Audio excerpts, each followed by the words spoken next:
what's up, guys? I'm back, and this is gonna be part 2 of Scary Stories That Are True. 2 plates, one for me and one for him, as well as a bottle of red wine. He grabbed 2 wine glasses and filled them up. I don't drink, Ryan. I'm underage and don't want to get in trouble, I said nervously. Don't worry, one glass won't get you drunk. Plus, it's wine. No one will know. It's alright, he said as he poured me a glass in the kitchen. I thought I had nothing to worry about, and so we had dinner. I was surprised that he cooked well, and I was even more surprised that I enjoyed the glass of wine. Sorry, guys, that was the bad, notification. After dinner, we sat down and talked about grades and such. But I began to feel a bit dizzy and disorientated, so I got up and told him I wasn't feeling well and that I had to go home. As I was making my way out the door, he grabbed me and dragged me back into a bedroom, which I suppose was his. And that's all I remember from that point.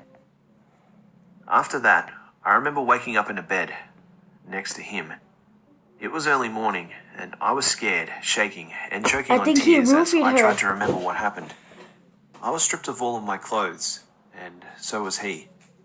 I scrambled to get dressed and ran out the door, not looking behind even once. I ran home, and using the spare key my mother keeps under the mat, I quietly walked in and walked to my room where I laid on my bed.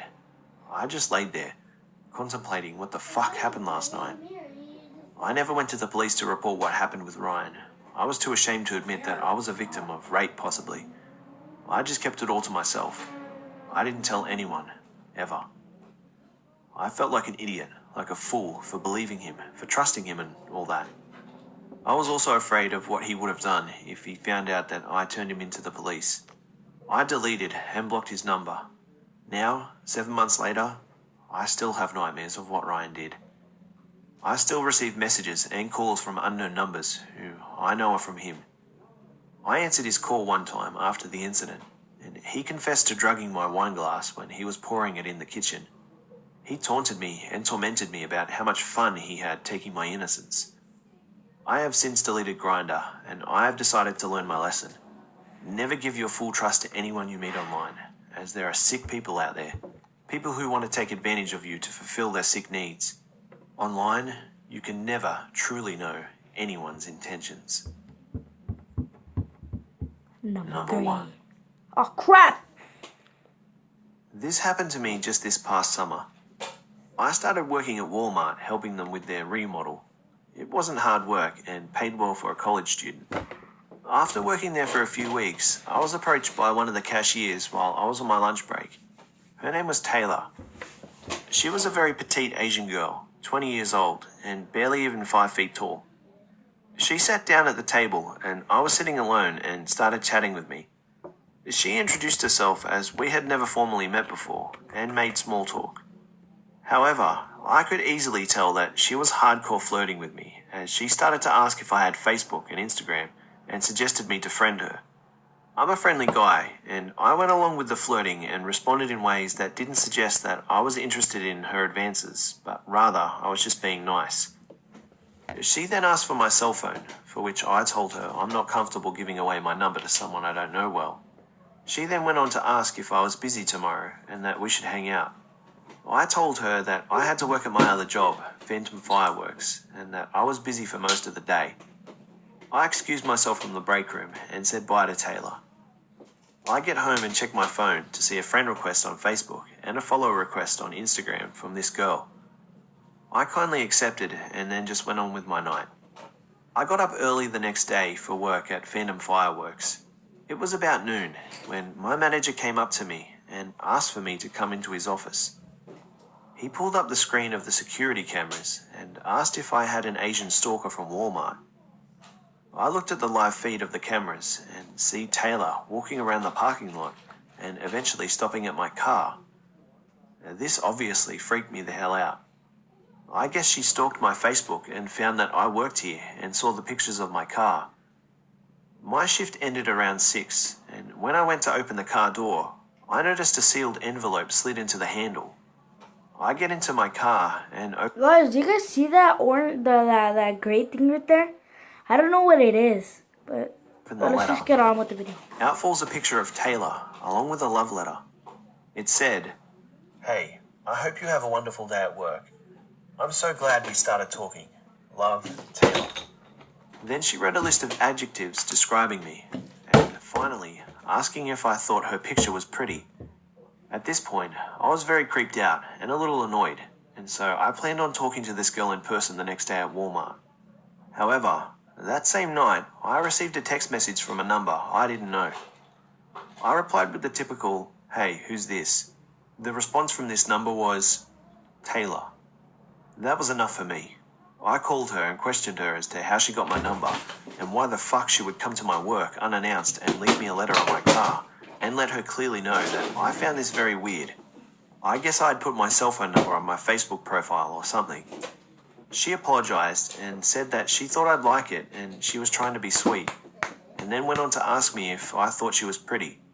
I told her that I was just not attracted to her, and she was upset and hung up the phone.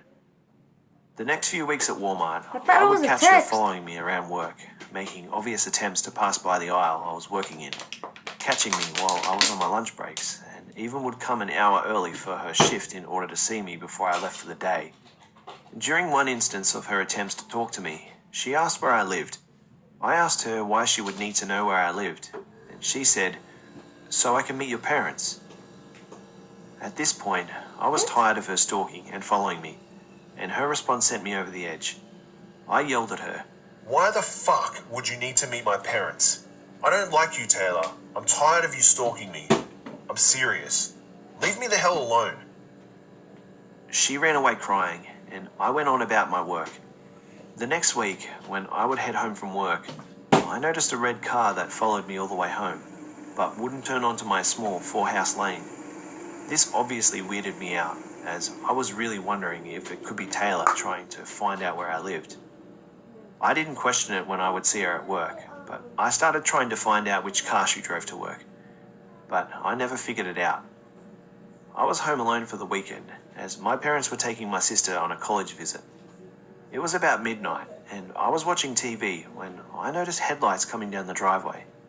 This caught my eye, but it's not unusual since my neighbor's teenage kids across the street are always going out on the weekends.